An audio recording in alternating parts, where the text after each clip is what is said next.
এই বিড়ালটি সাপেদের বাপদাদার নাম ভুলিয়ে দিয়েছিল। এর জন্য সে হাজার হাজার সাপকে পর্যন্ত মেরে শেষ করে ফেলেছিল।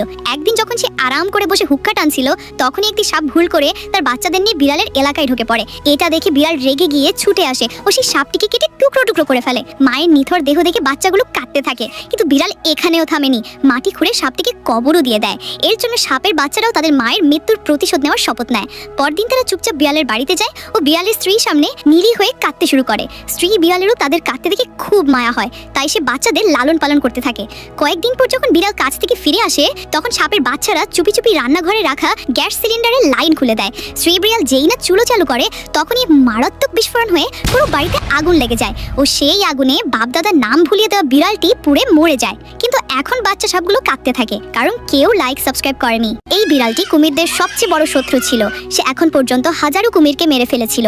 একদিন যখন সে আরাম করে জুস খাচ্ছিল, ঠিক তখনই এক কুমির তার বাচ্চাদের নিয়ে বিড়ালের এলাকায় চলে আসে। এটা দেখে বিড়ালটি রেগে গিয়ে ছুটে যায় এবং সেই কুমিরটিকে নির্মমভাবে কেটে ফেলে। এগুলো দেখে কুমিরের নিষ্পাপ বাচ্চাগুলো কাঁদতে থাকে, কিন্তু বিড়ালটি এখানেই থামে না। সে সেই কুমিরের দেহ আগুনে জ্বালিয়ে দেয়। কুমিরের বাচ্চারাও মায়ের মৃত্যুর প্রতিশোধ নেওয়ার শপথ নেয়। তাই পরদিন তারা চুপি চুপি বিড়ালের বাড়িতে আসে ও স্ত্রী বিড়ালের সামনে নিরীহ হয়ে কাঁদতে থাকে। স্ত্রী বিড়ালেরও তাদের দেখে খুব মায়া হয়, তাই সে তাদের লালন পালন করতে শুরু করে। কয়েকদিন পর যখন বিড়াল কাছ থেকে বাড়ি ফিরে আসে, তখন কুমিরের বাচ্চারা রান্নাঘরে রাখা জুসে চুপি চুপি বিষ মিশিয়ে দেয়। আর যেই না বিড়ালটি সেই জুস খায়, সাথে সাথেই বমি করতে শুরু করে ও সেখানেই তার খেল খতম হয়ে যায়।